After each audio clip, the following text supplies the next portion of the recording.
रात के 10 बज चुके हैं और मैं हूं आप सभी का अपना शाविज़ मलिक और हाजिर हूं आप लोगों के सामने फिर से एक क्राइम की कहानी को लेके, एक क्राइम की घटना को लेके।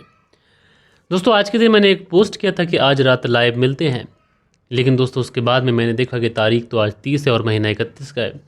तो जैसा कि मेरा आप लोगों के साथ में वादा है कि मैं हर महीने की लास्ट वाला जो दिन होगा उस दिन मैं आप लोगों के साथ में लाइव होऊंगा। तो आज लाइव आने का जो मेरा प्लान था वो प्लान कैंसिल हो चुका है और कल 31 तारीख है। तो आप लोगों को मैं अभी से अपडेट दे देता हूँ। बहुत सारे लोग बोलते हैं कि सर आप बताते नहीं हैं और अचानक से लाइव आ जाते हैं, तो वैसे आप लोगों को ध्यान भी होना चाहिए कि हर महीने का ही सिलसिला है। तो कल 31 तारीख है, महीने का लास्ट दिन है, तो कल के दिन हम लोग लाइव आएंगे और लाइव जो रखेंगे हम वो रात के 11 बजे के आसपास रखेंगे। यानी पहले आपको 10 बजे हमारी स्टोरी मिलेगी और उसके बाद में रात के 11 बजे हम लोग लाइव मिलेंगे। तो यही अपडेट थी, सोचा आप लोग को दे दूँ। लेकिन दोस्तों मैं बात करूँ अगर क्राइम की कहानियों की, तो आप लोग हमारे चैनल पर लगातार क्राइम की कहानियाँ सुनते हैं। अच्छा, बहुत सारे लोगों के जहन में ये चीज़ें आती होंगी कि इस तरीके के जो क्राइम है ये हमारे देश के अंदर बहुत ज़्यादा होते हैं। लेकिन दोस्तों सच कहूँ तो ऐसी बात बिल्कुल नहीं है, बल्कि जो क्राइम होते हैं ये पूरी दुनिया में अलग अलग हिस्सों में, अलग अलग जगहों पर, अलग अलग देशों में लगातार होते रहते हैं। चूँकि हम भारत के अंदर रहते हैं तो हमारे पास में जो न्यूज़ आती है वो भारत की ही आती है। तो ऐसे में अगर मैं आप लोगों को बताऊँ तो मैंने आप लोगों को पाकिस्तान की अनगिनत कहानियाँ सुनाई हैं जिसमें क्राइम की सारी हदें पार कर दी गई हैं। और मैं आप लोग को एक अपडेट देता हूं दोस्तों, ब्राज़ील के अंदर एक ऐसा केस आया कि जिसको जब मैंने सुना तो मैं अपने कानों पर हाथ रख गया। आज ही के समय मेरे नज़र के सामने वो केस आया, मैं आप लोग को थोड़ी सी उसकी अपडेट दे देता हूँ। दरअसल ब्राज़ील के अंदर एक शादीशुदा कपल, अब दोनों शादीशुदा जो कपल था वो रात के समय, चूँकि इन दोनों को संबंध बनाने थे, इन दोनों को एक दूसरे के साथ में इंटीमेट होना था, तो उसके बाद में वो जो लड़की होती है वो अपने पार्टनर के साथ में लगातार ये फोर्स कर रही थी कि तुम मेरे साथ में आज ओरल सेक्स करो। अब ओरल सेक्स ये आप लोग को बताने की ज़रूरत नहीं है, आप लोग समझ सकते हैं। यानी मुंह से मेरे साथ में ये सारी चीज़ें करो। कहीं ना कहीं लड़के को ऐसा लगता है कि आखिरकार आज उसकी पत्नी पत्नी जो है वो अचानक से ओरल सेक्स के लिए क्यों बोल रही है, इसलिए वो थोड़ा सा डाउट करता है। अचानक से जब वो अपना मुंह उस साइड लेके जाता है तो उसको अजीब तरीके की दुर्गंध आती है, लड़की के प्राइवेट पार्ट से अजीब तरीके की दुर्गंध आ रही होती है। लड़का जो होता है उस लड़के को कहीं ना कहीं शक हो जाता है कि आखिरकार उसकी पत्नी ने प्राइवेट पार्ट पर ऐसा क्या लगा रखा है जिसकी वजह से इतनी ज़्यादा दुर्गंध आ रही है। लड़का जो था वो तुरंत उस लड़की को पकड़ता है, अपनी पत्नी को, और तुरंत नज़दीकी हॉस्पिटल लेके पहुंचता है। नज़दीकी हॉस्पिटल ले जाने के बाद में वो उस लड़की के प्राइवेट पार्ट की जांच कराता है। दोस्तों डॉक्टर्स जब उस प्राइवेट पार्ट की जांच करते हैं तो यकीनन दोस्तों डॉक्टर्स के पांव तले से ज़मीन खिसक जाती है। दरअसल उस लड़की ने अपने प्राइवेट पार्ट पर बहुत ज़्यादा ख़तरनाक वाला जहर लगा रखा था और उसका इरादा ये था कि उसका जो पति है जब वो उसके साथ में ओरल सारी चीज़ें करेगा, मुंह से सारी चीज़ें करेगा, तो कहीं ना कहीं किसिंग के दौरान उसके मुंह के अंदर ये सारी चीज़ें चली जाएंगी, जहर चला जाएगा, जिसकी वजह से उसकी पति की मौत हो जाएगी।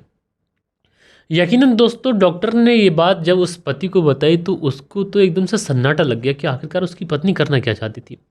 हालांकि डॉक्टर्स ये बताते हैं कि अगर इस महिला को भी थोड़ी देर ना लाया जाता तो इस महिला की भी मौत हो जाती, क्योंकि जो जहर था ये इसके शरीर के अंदर बहुत अंदर तक फैल चुका था और अगर उसका पति यहाँ पर जांच कराने के बहाने ना लेके आता तो शायद महिला की भी मौत हो जाती। और ये अपने आप में एक पहला ऐसा मामला होता कि जब प्राइवेट पार्ट के ज़रिए जहर पेट के अंदर पहुँच जाए और इस वजह से इंसान की मौत हो जाए। बहरहाल दोस्तों इस पति ने तुरंत पुलिस में कंप्लेंट लिखाया, उसके बाद में इस महिला को गिरफ्तार किया गया। तो यहाँ पर देखो आप दुनिया से, देश और अलग अलग जगहों से आप देखते हैं तो क्राइम करने के लिए लोग किस किस तरीके का ख़तरनाक प्लान बनाते हैं। हालांकि उनकी ये जो पोल पट्टी होती है, उनकी ये चालाकी होती है, ये ज़्यादा समय तक छुप नहीं पाती, आखिरकार वो पकड़े जाते हैं। और इस केस में भी इस महिला के अंदर ऐसा ही हुआ। और दोस्तों आज की जो कहानी मैं आप लोग को सुनाने जा रहा हूँ, ये कहानी आप लोग को सोचने और समझने में मजबूर करेगी कि आखिरकार एक महिला सिर्फ और सिर्फ सेक्स के लिए अपने पति के साथ में ऐसा कैसे कर सकती है। ये सारी चीज़ें आप लोग को जब पता चलेंगी तो आप लोग अपने कानों पर हाथ रखेंगे। दरअसल दोस्तों बात करूं अगर मैं आज की इस कहानी की, तो आज की इस कहानी की शुरुआत होती है दिल्ली से, और दिल्ली में एक जगह लगती है निहाल विहार। यहीं पर 20 जुलाई साल 2025 को शाम के तकरीबन 4:20 पर एक जो महिला होती है वो नज़दीकी हॉस्पिटल पहुंचती है। उसके साथ में उसका पति था और उसके पति के जिस्म से बहुत ज़्यादा खून बह रहा था, जिस्म पर घाव के निशान साफ दिखाई पड़ रहे थे। जैसे ही ये महिला उस नज़दीकी स्वास्थ्य केंद्र पर पहुंचती है तो वहाँ पर एक मरीज़ भी होता है ऑलरेडी पहले से। वो जो मरीज़ होता है तुरंत पुलिस को इन्फॉर्म कर देता है। वो कहता है कि साहब यहाँ पर इस तरीके से एक महिला आई है जिसका पति उसके साथ में ही है, लेकिन उसके पति के जिस्म पर चाकुओं के निशान लग रहे हैं, उसके पति के जिस्म पर गहरे घाव हैं। अब जैसे ही पुलिस ये बात सुनती है तो पुलिस तुरंत मौके पर पहुंच जाती है, लेकिन उस समय तक उसका जो पति होता है उसका इलाज चल रहा था। लेकिन थोड़ी ही देर के बाद में उस महिला के पति की डेथ हो जाती है। अब जैसे ही डॉक्टर्स ये बातें बताते हैं, पुलिस ऑलरेडी वहाँ पर पहुँच चुकी थी कि उस पुरुष की डेथ हो चुकी है। लिहाजा जो पुलिस थी, अब इस महिला जिसका नाम होता है फरजाना, इस फरजाना से पूछताछ करती है कि आखिरकार क्या हुआ था। तो ये महिला बताती है कि उसके पति का नाम शाहिद है, और वो शाहिद जो है वो दिमागी तौर पर इतना ज़्यादा बीमार है, वो दिमागी तौर पर एक तरीके से साइको जैसा है। आज उसने अपने ही जिस्म को चोट पहुंचाई, उसके हाथ में एक चाकू आ गया, उसी चाकू से वो अपने ऊपर हमला करता रहा। मैं उसे बचाने की कोशिश करती रही, लेकिन जब तक मैं उसे बचा पाई, जब तक उसके जिस्म से बहुत ज़्यादा खून बह गया था। मैं आनन फानन में उसे हॉस्पिटल लेके आई, लेकिन यहाँ पर डॉक्टर बोल रहे हैं कि उनकी मृत्यु हो चुकी है। मैं अपने पति का बेहद ख्याल रख रही थी, लेकिन मुझे नहीं पता था कि मैं थोड़ी देर किचन से बाहर जाऊंगी और उसी समय ये किचन के अंदर आ जाएंगे, और किचन वाला चाकू लेकर उन्होंने अपने जिस्म के साथ में इस तरीके की हालत कर ली। अब पुलिस को कहीं ना कहीं इस महिला की बातों पर थोड़ा बहुत यकीन भी होता है, लेकिन पुलिस कहती है कि पोस्टमार्टम का केस है, इसलिए पोस्टमार्टम कराना चाहिए। महिला कहती है कि पोस्टमार्टम कराने की कोई ज़रूरत नहीं साहब, मुझे ना किसी के ऊपर कोई डाउट है ना कोई शक है, क्योंकि मेरे पति ने खुद ही अपने आप को मारा, अपने आप को चोट पहुंचाई है। उसकी बहुत दिनों से दवा भी चल रही थी।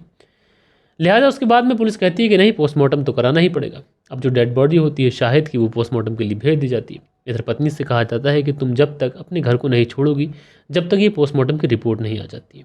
उधर जो डेड बॉडी थी आती है, उसका अंतिम संस्कार, ये सारी चीज़ें होती हैं। इधर जो पोस्टमार्टम की रिपोर्ट होती है, पोस्टमार्टम की रिपोर्ट भी आ जाती है।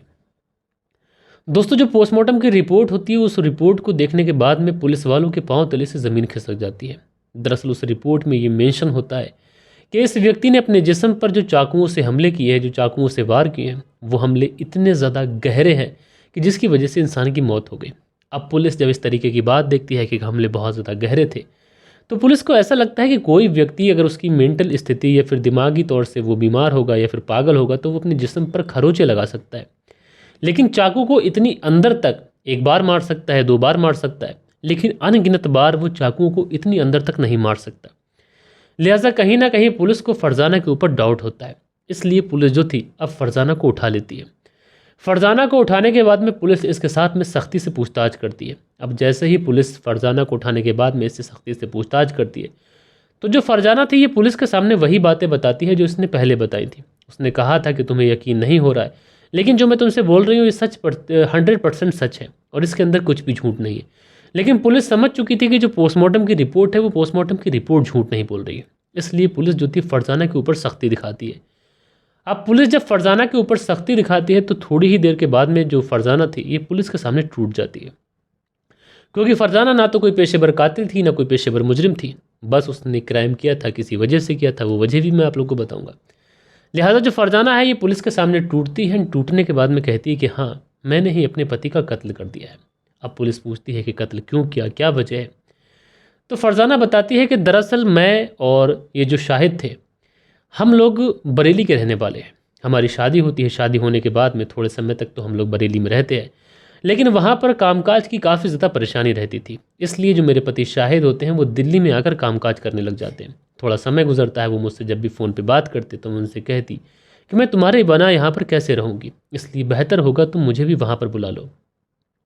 इसलिए जो शाहिद होता है अपनी पत्नी फरजाना को भी अपने साथ ले जाता है। शाहिद के साथ में बहुत सारे लोग रहा करते थे, शाहिद के कज़िन ब्रदर भी थे, यानी चचेरे भाई वगैरह भी रहा करते थे।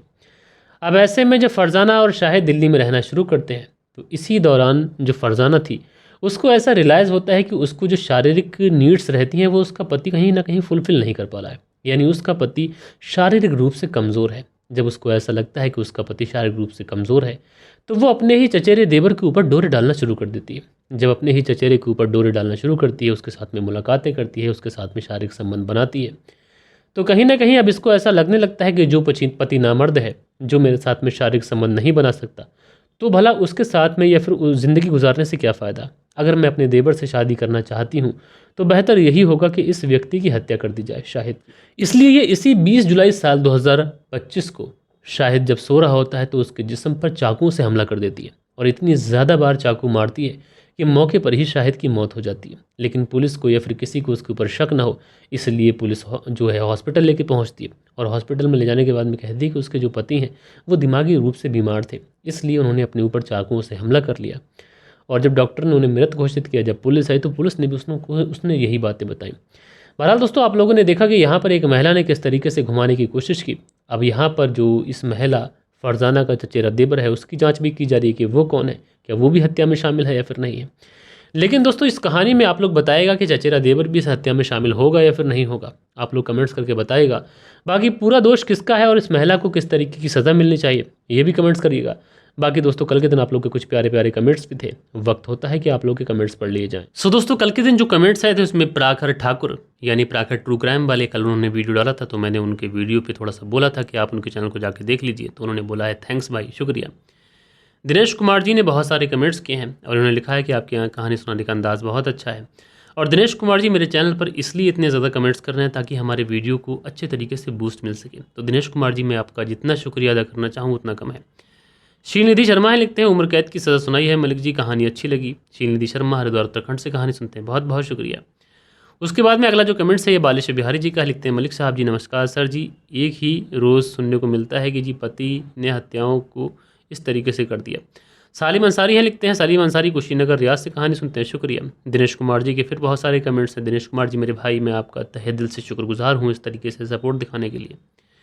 उसके बाद में अगला जो कमेंट्स है ये हर्ष जी हैं, लिखते हैं वेरी नाइस स्टोरी, तो शुक्रिया भाई। मंसूरी भाईजान लिखते हैं मलिक साहब जी सही फैसला सुनाया, ऐसे लोगों को ऐसी ही सज़ा होनी चाहिए, तो मंसूरी भाईजान जी शुक्रिया। शान आलम जी हार्ट्स बना के शुक्रिया करते हैं, शुक्रिया।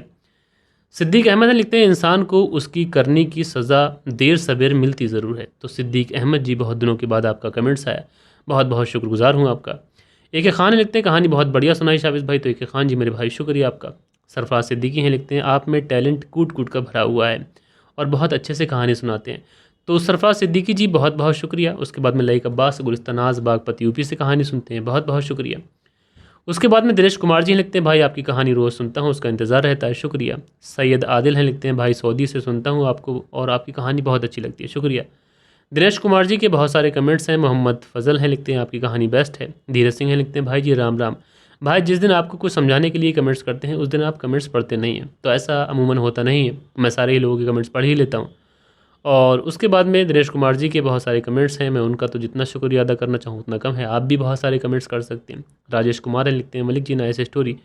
दिनेश कुमार लिखते हैं नमस्कार मलिक भाई, कहानी सुनाने का अंदाज़ बहुत अच्छा है। उसके बाद में चंदन राम है, लिखते हैं नाइस स्टोरी। चंदन राम गुड़गांव से कहानी सुनते हैं। प्रेम कुमार लिखते हैं कहानी अच्छी है, शुक्रिया।